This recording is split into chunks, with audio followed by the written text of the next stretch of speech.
So what is up guys, Killerkev today back with a brand new episode of 5 new console mods to hit the Bethesda website this week. This is going to be episode 299 within my series, but without further ado guys, let's just jump straight into the video. For our first spot within this video is going to be the Noble Coliseum Champion Armour and Arena Sword. Coming in at 3.4 megabytes of a download, this is an absolutely astonishing set of armour with a perfect unique weapon to go alongside it very nicely indeed. The models and textures on this are absolutely phenomenal. A little bit staggering to see that the download size is only 3.4 megabytes of a download. Full credit to the original model for this one. I do believe it is going to be a nexusmods.com port, but for these ones they have made the requirements a lot easier for you guys to craft, and to do that you will need to head over to the forge, and within the steel category obviously you will need the corresponding smithing perk to create this set of armor, and alongside that as well you will need the ebony category and the perk to craft all of the bits and bobs. I do believe the sword is going to be in the steel and the armor is going to be in the ebony perk. For this one you will need 1 iron ingot, 3 leather straps and 2 steel ingots to make each piece of the armor and the arena sword. Unfortunately this is going to be a male only, so females hold tight and hopefully we can see some more stuff. But as it stands, CJ Westlake 01 is bringing over some absolutely beautiful sets and we will be covering all of them this week. But the second spot within the video is going to be the WoW Music Replacer, coming in at 49.2 megabytes of a download. Replaces the music within game with some of the favourite pieces from World of Warcraft, in particular some of the mod authors' favourite songs, if not composer pieces from that particular game franchise, which is obviously going to be a World of Warcraft. This is going to be scattered throughout of the world, hence the download side for this one, so it's absolutely great. It isn't just going to be one of those tavern things, which is kind of frustrating. You know, World of Warcraft does have a lot of music going through, especially going through different sections, going through Goldshire, all the way up to Stormwind. The music does change an awful lot, especially within dungeons too, so it's nice to see that that element is kind of crossing over within a sort of a similar fashion of RPG MMO sort of fashion. Very nice indeed.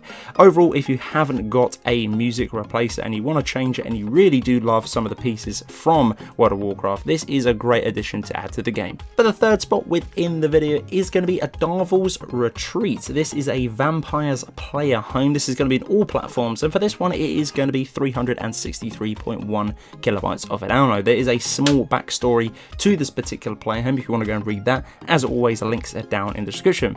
For this one there is an in-game tutorial system that guides you through all of the mod's features, which is really cool indeed.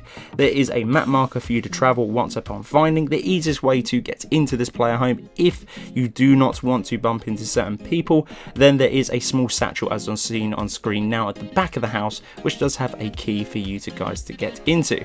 Bearing in mind I'm not going to be showing the whole footage and everything that is displayed within this mod just due to the time frame, but there's an awful lot of stuff to be stuffed within this mod. Just outside Dawn Star to begin with, behind the barracks and across from the Khajiits caravan camp, the home will appear on your map once installed, easy to get to and very unique indeed. This has a bunch of different stuff to very much cater to the vampires, hence the vampire home. We have seen a few other player homes that do display for certain set classes and don't fulfill that full attribute. For this one it definitely does cater heavily to those vampires. And for the penultimate spot within the video is going to be PEKER'S animations, coming in at 212.5 kilobytes of a download. For this one, go to any blacksmith and search for the golden statue named Puppeteer Master. Using the blacksmith forge, the statue will give you a lot of animations for your hero.